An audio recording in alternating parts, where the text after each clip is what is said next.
Olá pessoal, sejam bem-vindos aí para mais uma palestra, né? Primeiramente, obrigado a toda a equipe da organização que fez o convite para mim, muito legal voltar e poder conversar com vocês hoje sobre esse tema aí. A gente vai falar hoje sobre como medir as BPFs e a importância das ferramentas da qualidade e suas aplicações. Primeiramente, só começando aqui com uma breve introdução, né? Meu nome é Cássio de Miguel. Atualmente eu trabalho no supermercado Zona Sul, eu faço a coordenação da nossa cozinha industrial, onde a gente produz mais ou menos 6.000 refeições por dia para poder mandar para as lojas do Zona Sul para o almoço dos colaboradores, né? Mas o que a gente vai falar aqui hoje não é sobre a minha experiência no Zona Sul, é sobre a experiência que eu tive lá atrás, no estágio que eu fiz na padaria Pães e Broas.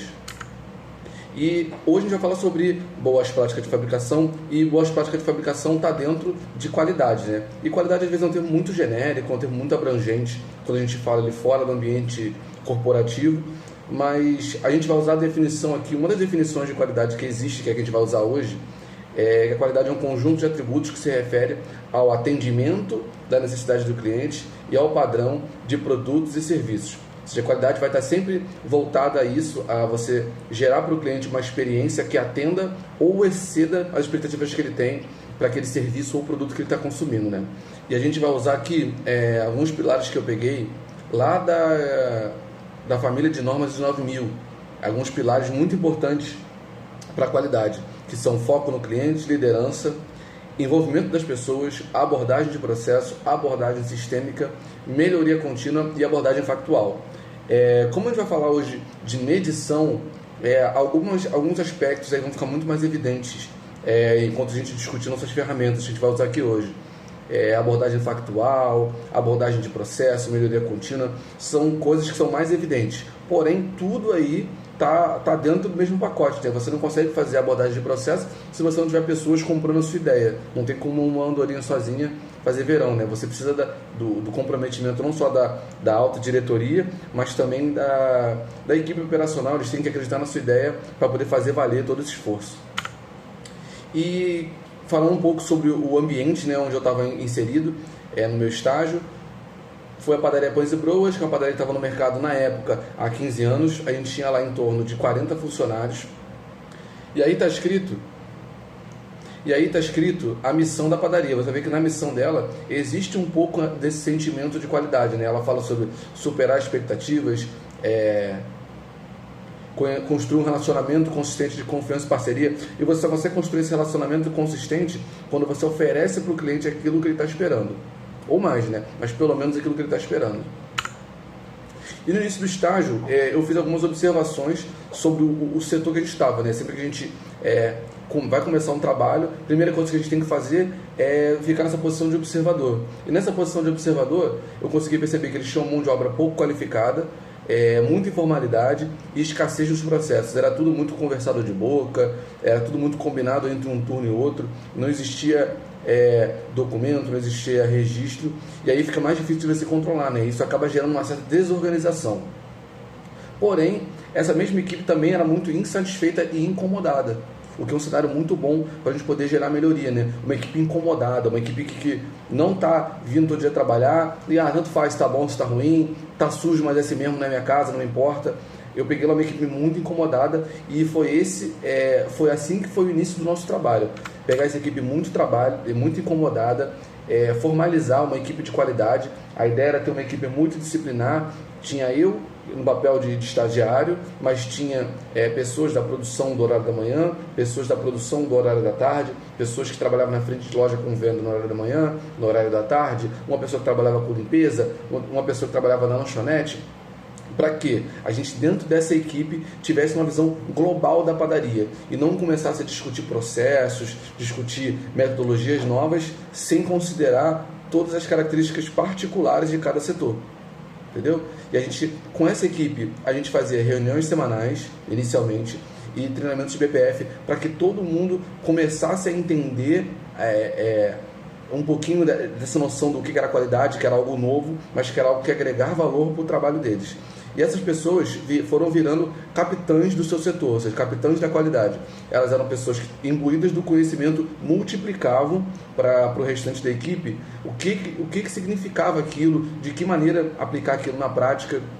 Eu botei até uma foto dos Vingadores aí, né? Porque a ideia era essa, era juntar pessoas com talentos diferentes, especiais na sua própria forma, e cada um, com a sua maneira de trabalhar no seu setor, pudesse ajudar a qualidade a se tornar algo factível.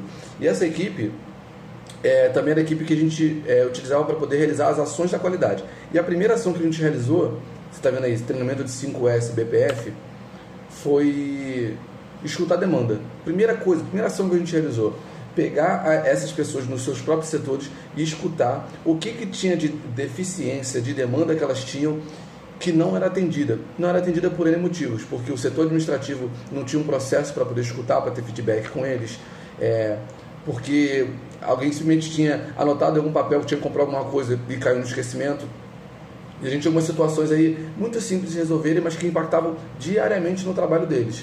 A gente tinha dentro da produção uma espécie de caixa de gordura, tipo um bueiro assim, que estava quebrado, dando muito mau cheiro na produção, isso incomodava eles diariamente. A gente tinha falta de vassouras, não só incomodava eles como o risco para a segurança dos alimentos, né? Falando de uma maneira, estou falando do ponto de vista da equipe. De falta de vassouras para poder fazer limpeza, ou seja, como é que você vai cobrar limpeza se nem vassoura, que é o básico, tinha? Falta de produtos de limpeza. E a gente, com essa equipe de qualidade, a gente começou a melhorar muito a nossa comunicação entre o setor administrativo e o setor operacional. E a gente conseguiu atingir um grande feito, que foi a realização do dia D do 5S. Quem nunca ouviu falar de 5S aqui, 5S, o que significa 5S? 5S são 5 censos, senso de utilidade, senso de organização. Quem quiser saber mais a fundo do 5S, eu não vou poder expandir muito aqui no 5S. Vou expandir na parte da aplicação dele já, não na parte conceitual. Quem quiser dar uma olhadinha depois, pesquisa na internet, é bem simples, não é nada muito complexo. Mas são 5 censos e eles servem de base, ou seja, servem de estrutura para a gente começar a fazer outras aplicações mais avançadas. Sem 5S não dá para falar de BPF, não dá para falar de outras coisas, tem que começar pela base, né? Tem uma base bem sólida. E na realização do dia D, o que foi esse dia D?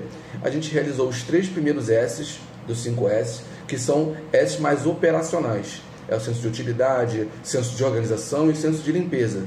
Ou seja, você tirar o que não é útil, você organizar o que é útil e você realizar a limpeza daquilo. São os 3 primeiros S, são 3 S operacionais. E os membros da qualidade nessa ação, eles eram os capitães, conforme eu falei. E cada um deles era responsável por um setor. A gente fechou a padaria por um certo horário, tá vendo a plaquinha, e aí, envolvimento da diretoria. A diretoria tem que aprovar esse tipo de coisa, porque isso impacta diretamente no resultado da empresa. Com o envolvimento da diretoria, a gente fechou a padaria por um período de tempo, separou a padaria em setores por cor e deu um checklist para cada setor. Nesse checklist tinha todos os pontos aonde ela tinha que olhar: utilidade, organização e limpeza. Aí você consegue ver, tá vendo? Esse é o mapa da padaria, da planta do setor térreo dele, né? Toda a parte de operação fica no térreo, na parte de cima é só administração. E a gente, separando por setor, botou as pessoas ali em cima de vermelho, tá vendo? Yuri, Yasmin, David, eles eram a equipe da qualidade.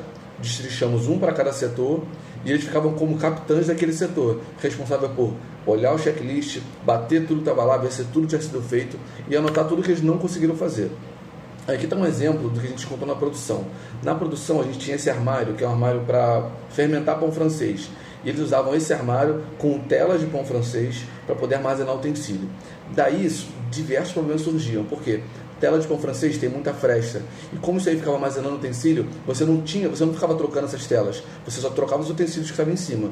E o carrinho também tem muita fresta. Então tinha muita incidência de vetor, de barata francesa nesse carrinho, por exemplo. Uma das melhorias que a gente teve foi conseguir um armário um pouquinho menor, mais fácil de limpar. Retiramos bastante utensílios. Você vai ver, tem muita coisa aí que pode ser retirada ainda e não está 100% correto. Tem caixa no chão e tal. Pode melhorar um pouco. Pode melhorar não, pode melhorar bastante. Tem que ver se todos os utensílios precisam estar nessa quantidade ainda. Mas você começa a ver como que o dia dele impacta. Ele é um grande mutirão para você conquistar utilidade, organização e limpeza dos setores mas ele sozinho não basta, não dá para ficar fazendo mutirão todo mês, impacta muito o resultado da empresa. Então ele é um pontapé para o 5S. E aí as pessoas que estavam nos seus setores, os capitães, né, fazendo checklist, finalizaram o checklist todo e me retornaram com essas informações aqui em verde. Tudo que está em verde foi o que eles conseguiram fazer, e conforme eles não conseguiam fazer alguma coisa ou outra, eles iam pontuando. Eu colocava nessa lista aqui também, para que a gente pudesse depois gerar um plano de ação, ou seja, o que foi observado, por que a gente não conseguiu limpar o moinho? Porque o moinho estava num local de difícil acesso, não sei o que lá. Eu anotava aqui que não foi feito e agendava um período para a gente poder fazer. Por que eu não fui limpo esse equipamento? Porque precisava do utensílio X, que a gente não tem. Eu anotava isso também, e isso gerava uma ação corretiva, né? Alguma medida que lá na frente eu pudesse garantir que aquele equipamento estaria zerado, para a gente poder reiniciar o trabalho de qualidade. Então, beleza, fizemos o dia D. Temos agora esse patamar de limpeza e organização. Conforme eu falei, não dá para fazer mutirão todo mês, isso impacta muito. Vamos sempre depender de um mutirão para poder fazer as coisas? Não é a maneira correta de trabalhar. Se vocês entrarem no local e eles tiverem o hábito de ficar fazendo mutirão, parando a empresa inteira para poder fazer uma atividade, saibam que essa não é a maneira mais eficiente, impacta muito o resultado. 1 a 2 horas de venda todo mês é bastante coisa. E não é necessário. Se você tiver processos redondinhos e bem amarrados, você não precisa ficar fazendo esse tipo de atividade, essa convulsão inteira da empresa para poder realizar mutirão. Mas se você não faz dessa forma, como que você resolve? Como que você garante? Né? Primeira coisa que a gente fez lá, criar um sistema de donos. A gente não tinha isso. A limpeza ela era feita esporadicamente, não tinha registro, não tinha controle, não tinha uma pessoa específica e responsável por aquilo. Quando a limpeza não acontecia, não tinha quem cobrar. Então a primeira coisa que a gente fez, depois do 5S, né, a segunda coisa que a gente fez, criar o sistema de donos. E esse sistema de donos, ele era uma escala de limpeza, considerando tudo, folga, feriado, férias, novas contratações. E esse sistema de donos, ele atribuía um responsável para cada tarefa. Cássio, mas o tema dessa palestra é como medir as BPFs. O que você está medindo aí? Calma, a gente não está medindo nada ainda, a gente está criando o processo, está no primeiro passo. Isso aqui, se você for olhar no 5PDCA, é a primeira parte, planejamento, execução. Isso aqui está sendo a primeira parte, a gente vai chegar na medida ainda, fica tranquilo, sem pressa. E aqui esse era o nosso planejamento, uma escala de segunda a sábado, considerando os domingos de folga, considerando tudo isso, de quem é ficar responsável inicialmente por cada setor.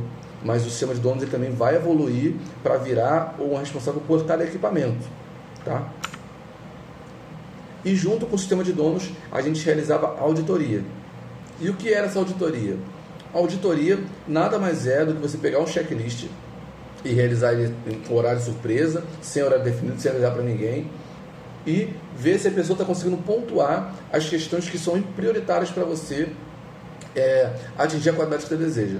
Cássio, mas as perguntas têm que ser essas? A pergunta do checklist tem que ser essa? Não tem que ser. Você tem que definir, criar sua estratégia para ver qual é o ponto da qualidade que você não está batendo. Por exemplo, legislação é algo que tem que estar na veia. Você que trabalha com qualidade, vai ser responsável pela qualidade no setor, você tem que ter legislação na veia. Na legislação vigente, existe algum aspecto que traz muito prejuízo à segurança dos alimentos, que você tem muita periodicidade, ou seja, muita incidência de não conformidade? Existe um ponto que é um calo no seu processo que você não consegue resolver, mas que é muito importante e precisa ser resolvido? Essa pergunta tem que estar aqui. Existe uma deficiência muito grande do pessoal limpar o chão, de trocar lixo? Qual é o ponto que está sendo difícil para você atingir? Isso é o que tem que estar aqui. Porque o que você colocar aqui no checklist é o que vai pautar a pontuação e vai pautar o esforço da sua equipe. Se você pontua um monte de coisa aqui que não é importante, e validade, por exemplo, é algo que você não coloca validade em nada, e você começa a botar um monte de perguntas sobre outras coisas e validade não está aqui, o pessoal vai direcionar o esforço para isso aqui. Então você tem que estar muito consciente do seu processo, consciente das suas deficiências para poder montar o checklist. Você pode começar com igual ao meu, mas com o tempo você tem que ir aprimorando ele para ele mirar no seu problema, beleza? Então aqui, um checklist para auditoria de surpresa no setor de banheiros.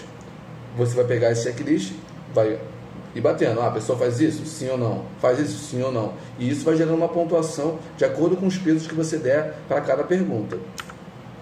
E a ideia desse checklist é você realizar de 6 a 10 vezes em cada setor até o fim de cada mês. Ou seja, é muita coisa para documentar. É toda hora ficar batendo no setor. Bum, tá fazendo? Tá fazendo? Não tá fazendo? Pega de surpresa, explica. Lá atrás, você montou uma equipe, você envolveu a parte mais operacional da empresa, pessoas que vão estar sendo seus multiplicadores. Você tem algo muito importante, que é o apoio da sua diretoria, ou seja, quem é seu gestor ou quem é seu diretor, está com você nessa ideia e entende que isso agrega valor. Depois, a gente fez um dia D do 5S para a gente estabelecer um patamar de limpeza, porque se a gente estiver muito defasado, a rotina diária vai demorar muito para poder alcançar.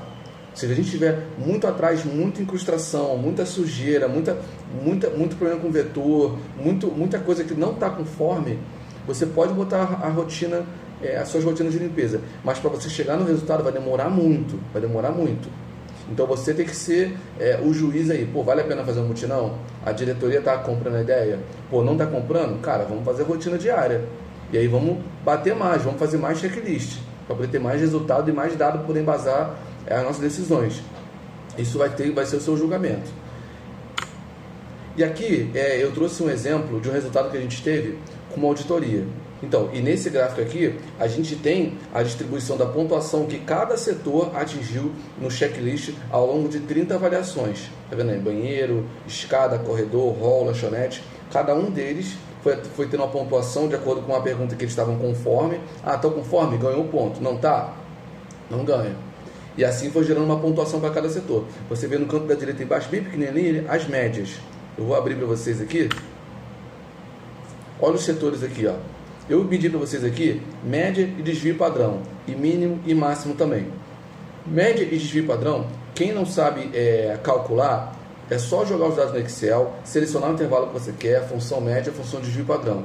Muito simples. E aqui você pode perceber, banheiro, escada, corredor, hall, lanchonete. Vamos olhar primeiro para a média. Quem teve a melhor média, ou seja, quem teve a melhor pontuação nesse período de tempo que a gente avaliou? Banheiro, claramente. Média 7,1. Alto, muito alto. Isso de 0 a 9, tá, pessoal? Quem teve pior? Lanchonete, 3,6. Aí você fala, legal, interessante fazer essa análise. Mas para que eu vou fazer essa análise, Cássio? Qual o propósito de eu ficar tirando média de pontuação? Todo mundo não tem que melhorar? Correto, todo mundo tem que melhorar. Porém, quando você começar a investir tempo e tiver mais experiência na área de qualidade, você vai perceber que você não consegue olhar tudo ao mesmo tempo. Você vai ter sempre um horizonte aí de 360 graus de decisões para tomar, de demandas para poder acertar, e você não vai conseguir resolver tudo. Não dá para resolver tudo, é impossível você ter um lugar perfeito. Impossível. Então o que você vai acabar fazendo? Priorizando. A intenção dessas ferramentas, a importância de se medir as coisas, é você saber priorizar os seus problemas, porque senão você gasta aí uma semana batendo a cabeça para conseguir algo muito difícil, uma obra, um piso consertado, e a sua equipe não tem vassoura, a sua equipe não tem produto de limpeza. Estou dando exemplos aqui, mas você não está sabendo priorizar, você está gastando muita energia e tendo pouco resultado. O objetivo nosso na qualidade nunca é ser somente eficiente, nunca é empregar toda a nossa energia para poder realizar um trabalho. É ser eficaz, é a gente com a mesma quantidade de tempo ter o máximo de resultado possível. E nesse caso aqui, a gente percebe que a nossa energia vai estar muito melhor investida se ela for na lanchonete. Por quê? Por que na lanchonete? Porque a lanchonete está com a média mais baixa, ou seja, tem mais coisa não conforme para ser resolvida. E não só isso, a lanchonete também está com desvio padrão alto. O que significa o desvio padrão alto? O desvio padrão, ele é uma medida de afastamento da média. Ou seja, se a sua média está aqui, o desvio padrão, se ele estiver baixo, os pontos vão estar próximos da média. Se ele estiver muito alto, os pontos vão estar muito afastados da média. Ou seja, eles vão estar oscilando muito. E o que quer dizer que quando eles oscilam muito? significa que não existe padronização. Às vezes você tem uma pessoa da equipe que faz muito legal e um cara que não faz nem ideia do que está acontecendo. Ou seja, alto desvio padrão, quando você está falando de resultado de qualidade, também é ruim. O seu objetivo é sempre ter altas médias, altos resultados e com desvio padrão baixo. Ou seja, todo mundo da equipe, todo mundo daquele setor entende a importância, entende a rotina, conhece os procedimentos operacionais padronizados, tem acesso a produtos de limpeza, utensílio e tudo mais. E pessoal, falando sobre ter acesso, não pode ter no checklist perguntas sobre coisas que não são da rotina daquela pessoa. Por exemplo, você pode perguntar no checklist da lanchonete se a lixeira está sendo trocada o lixo ou não. Isso está dentro do que a pessoa consegue executar. Agora, você não pode botar no checklist se a lixeira está com o pedal quebrado. Entendeu? Para tirar ponto. Você pode ter um checklist seu de questões estruturais que você precisa melhorar, mas você não pode atribuir pontuação e peso. Se você quer medir a operação, você não pode atribuir peso a coisas que a operação não tem como resolver sozinha. Ela pode te avisar, ela deve te avisar, mas você não pode descontar ponto dela enquanto aquilo não está sendo resolvido, porque ela não tem capacidade de solucionar sozinha.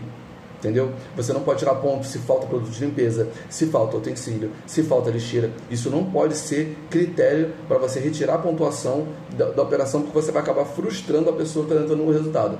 Se esforçou, bateu tudo que depende dela e ela está perdendo ponto do que não depende, não é legal, né? E aí vamos lá. Descobri que a lanchonete está com a média baixa e o desvio padrão alto. Estamos falando sobre o resultado da lanchonete, média baixa, desvio padrão alto.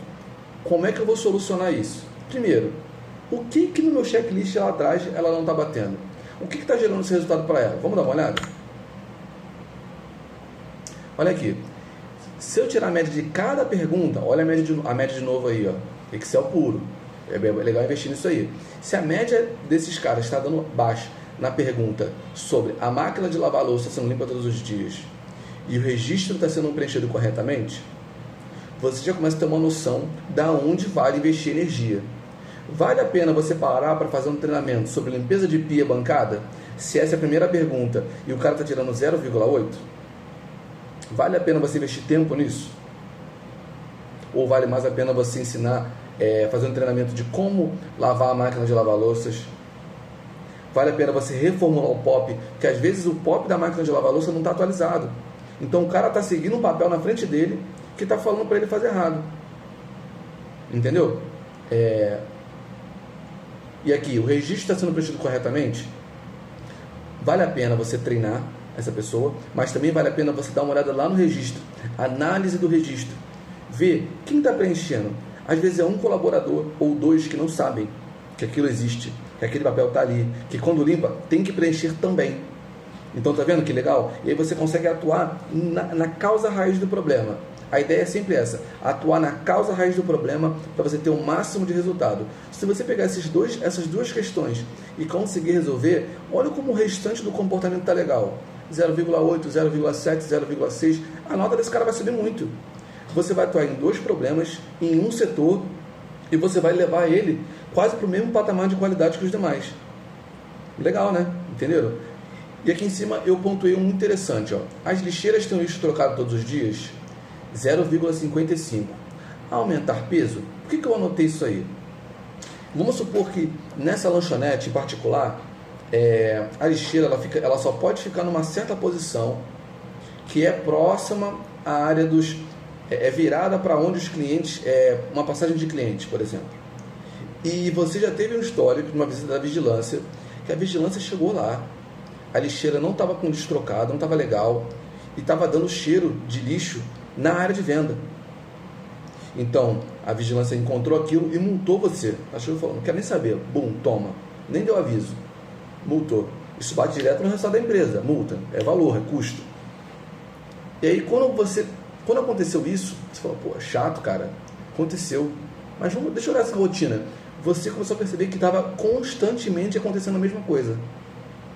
Aí você falou, pô, 0,55 não é tão baixo quanto 0,12.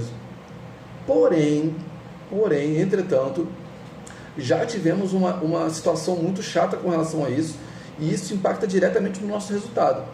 Será que vale a pena eu tirar por exemplo, tirar algum aspecto aí? Todos os fios estão etiquetados, eles etiquetam sempre, não tem problema. Será que não vale a pena você tirar essa pergunta e botar mais peso na lixeira? Não sei. Eu não sei. Quem vai saber disso? Você. Você vai ser a pessoa que vai medir aonde está o seu calo. Se a lixeira é um calo para você, se a lixeira é um problema, é algo que as pessoas têm o hábito de esquecer, não conseguem fazer com frequência, alguma coisa impede, não sei. Você pode atribuir mais peso para isso, para garantir que ela está executando. Ah, Cássio, mas só botar mais peso não vai garantir. Não vai. Mas no momento que ela começar a perder ponto naquilo, e o teu feedback para ela foi esse, você pegar o relatório e falar, olha só, tua pontuação foi ótima, você só perdeu ponto nisso aqui. Isso aqui só é o que está causando todo o resultado ruim seu. Isso vai mostrar para a pessoa que aquele ponto é um ponto onde ela tem que ter mais atenção. A gente na padaria tinha uma conta assinada dos colaboradores, né? Ou seja, o colaborador ele podia pegar um valor em produtos e colocar nesse saldo dessa conta assinada. Você pode muito bem usar o checklist, o setor com maior pontuação e dar para eles uma premiação. Vou dar para eles no final do mês, fechamento do mês, o setor que tiver maior pontuação, cada pessoa vai receber R$40 na conta assinada para poder pegar produto. Ou se a sua empresa tiver com mais com caixa para poder fazer investimento, atribui uma meta. Bateu essa meta, ganha um valor. Ganha um valor, dinheiro, pode ser. Existem N maneiras de você motivar as pessoas, mas o mais importante é você estar medindo sempre para orientar o seu esforço e o esforço da equipe. Isso é o mais importante. Então, recapitulando, o que foi crucial para a gente conseguir desenvolver esse trabalho de qualidade? Primeiramente, o engajamento da diretoria. Se quem é seu gestor e quem é seu diretor, não sei, quem está em contato direto com você como responsável da qualidade, não tiver engajado na proposta, não tiver alinhado com o seu plano de ação, não tem como você resolver nada. Porque você vai esbarrar em obstáculos e você vai precisar de apoio dessa pessoa em algum momento. Você sozinho não vai conseguir fazer tudo. Por quê? Qualidade envolve cultura, envolve hábito, envolve rotina. O ser humano, quando cria uma rotina, é difícil de você tirar. Dá muito trabalho. É possível. Dá muito trabalho. Então, em certos momentos, você vai bater numa pessoa resistente, numa falta de infraestrutura, numa falta de utensílio, e você vai precisar de suporte de alguém para poder solucionar esses problemas. Você precisa também de engajamento da equipe. Primeiro, o que eu fiz lá no início para poder ter engajamento da equipe, lembra? Formar uma equipe da qualidade. Ou seja, doutrinar um pouco essas pessoas sobre a importância da qualidade, sobre qual é o nível de qualidade que você espera da operação toda, e elas compararem essa sua ideia. Uma vez tendo engajamento da diretoria e o engajamento da equipe, é só uma questão de a gente multiplicar isso para toda a operação. Depois disso, o que a gente fez? 5S. Primeiro, como é que a gente fez 5S? Começamos fazendo mutirão. Cássio, precisa ser mutirão? Precisamos fechar nossa empresa inteira para poder fazer mutirão? Não, não precisa. Não precisa. A gente optou por fechar no momento de menor fluxo de clientes, mas não ganha fluxo zero, menor fluxo, ou seja, algum impacto no resultado teve. Nem sempre você pode se dar o luxo de ter impacto no resultado. Às vezes a conta está muito apertada, o diretor fala, olha, não tem condição, então você esquece mutirão, mas cria outros processos para poder ter limpeza. Dentro do 5S, depois a gente criou sistema de donos. Cássio, mas cadê a outra parte de qualidade? Cadê a parte de legislação? Cadê a parte de manual de boas práticas? Cadê isso que eu sempre ouço falar? Gente, tudo é importante. Tudo isso vai fazer parte do seu trabalho. Porém, as ferramentas que eu estou apresentando para vocês hoje são para elas terem um resultado estrutural, uma base para você poder falar de manual de boas práticas. Junto disso aqui, você vai ter checklist de higienização, registro de limpeza, tudo isso vai estar dentro do seu manual de boas práticas, vai estar bonitinho lá. Porém, as ferramentas que a gente está falando hoje, as ferramentas de hoje, são voltadas a ferramentas que você possa aferir e medir com o número do seu resultado. A nossa proposta hoje é essa, mas não tira o valor de todo o trabalho, toda a outra parte de qualidade que precisa estar sendo bem feita também. E alguns pontos que eu já falei também, qualidade é cultura, ou seja, para poder aplicar qualidade, você precisa ter uma mudança cultural. Toda a companhia tem que entender que a qualidade é algo benéfico, é algo necessário, é algo exigido para que você possa evoluir e ter um resultado melhor. E a equipe precisa ser incentivada com metas colaborativas que não estimulem a autofagia. Foi o que eu falei, não adianta botar uma meta muito puxada para a qualidade, para a limpeza, em coisas que a pessoa não tem capacidade de executar, porque vai acabar prejudicando outras metas dela. Não adianta você botar uma meta de venda muito agressiva, que a pessoa não consegue bater, que ela se mata para poder bater, e no final das contas deixa de fazer limpeza. Não pode. Você, como responsável pela qualidade, tem que estar muito alinhado com a sua equipe de planejamento. A equipe que estabelece as metas tem que estar alinhada com você, para que uma meta não empurre a outra para baixo. A ideia é basicamente essa, que a meta de venda, sendo muito agressiva, ela acaba dificultando um pouco as rotinas de limpeza. Se a meta de produtividade é muito alta, e a lista de produção, a ordem de produção é gigante, extensa, e a ordem tem que ser concluído 100% da ordem de produção, você não vai conseguir. Se a pessoa fica até o último minuto fazendo produção, ela não consegue parar e fazer limpeza. E ela precisa fazer isso para poder atingir um novo patamar de qualidade, que é o que a gente está falando agora. E a Poisebros é um ambiente fértil para melhoria contínua de processos e rotinas, e isso independe do tamanho da empresa. Você pode ter uma empresa gigantesca, que não liga nada para a qualidade, que é tudo feito de maneira informal, sem processo, e você pode ter uma empresa pequena, mas que é redondinha, processos enxutos, processos que dão certo. Isso independe do tamanho da empresa. Não adianta falar, minha empresa é muito grande, dá muito trabalho, ou minha empresa é muito pequena, a gente não está nesse grau ainda. Não existe isso. Qualidade vale para todo mundo, para todos os tamanhos de empresa. E não existe manual para o sucesso. Essas ferramentas que eu apresentei aqui hoje foram ferramentas que eu pensei e que eu fui desenvolvendo, porque a minha maneira de pensar é essa. Porém, para você, às vezes não é assim que funciona. Às vezes não são exatamente essas. Mas, para muitas pessoas, essa maneira matemática e lógica de pensar ajuda. Como eu falei, eu fiz engenharia de alimentos na rural. Então, a minha cabeça é a cabeça de engenharia, uma cabeça voltada para número, voltada para resultado. Então, falar de qualidade de uma maneira só subjetiva não me dá a segurança de que eu estou tendo uma melhoria. Eu sempre vou ficar inseguro. Porém, com ferramentas que me dão números, eu consigo não só provar para mim, mas também provar para a minha diretoria. Quando eles chegarem numa reunião e falarem assim, Cássio, qualidade está parado, não está andando nada. Eu chego e falo, pô, olha esse relatório aqui. A gente do mês tal para o mês tal teve essa melhoria, pioramos nisso, aí viemos com esse plano de ação para poder recuperar esse resultado. Você tem embasamento para poder apresentar de uma maneira rápida, porque não dá para ficar discutindo com o seu diretor e com o gestor a impressão que ele tem. Então você tem que usar certos artifícios que são números, ferramentas, para poder mostrar e documentar o que está sendo executado e poder falar com assertividade. Não, isso aqui não está melhorando, isso aqui está melhorando. Ele fala, mas não tivemos melhoria no ponto tal. Aí você fala, olha, não tivemos porque isso não estava no meu checklist, mas eu vou incluir agora. Mês que vem eu dou um feedback para vocês. Esse é o nível da conversa que você tem que estar tendo com a galera da diretoria, a galera da gestão, para que eles tenham segurança de que o seu trabalho está tendo uma evolução contínua, né? Porém, essa é a minha maneira de pensar, cada um pode ter a sua, não existe manual para o sucesso. E aqui, galera, uma fotinho da nossa equipe, né, da equipe da qualidade. Tem aí todo mundo de verde, os estagiários, parte da produção da manhã, parte da produção de tarde, tem padeiro, tem pessoal do administrativo, todo mundo misturado, porque a pegada da qualidade é justamente essa. Todo mundo pode ajudar e todo mundo tem que estar disposto a ajudar de cabeça aberta. Beleza? Pessoal, então é isso.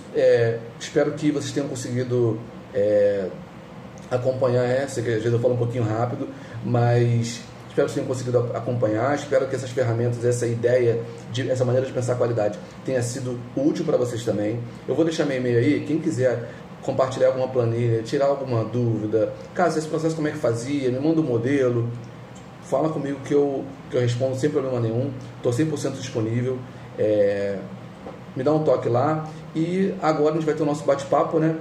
Se você tiver ficado com alguma dúvida, qualquer coisa também, fica à vontade. Se você anotou alguma coisa ao longo da palestra, se você quer perguntar, fala, pô, cara, esse negócio falou no slide 2, lá não entendi. A gente pode esclarecer agora.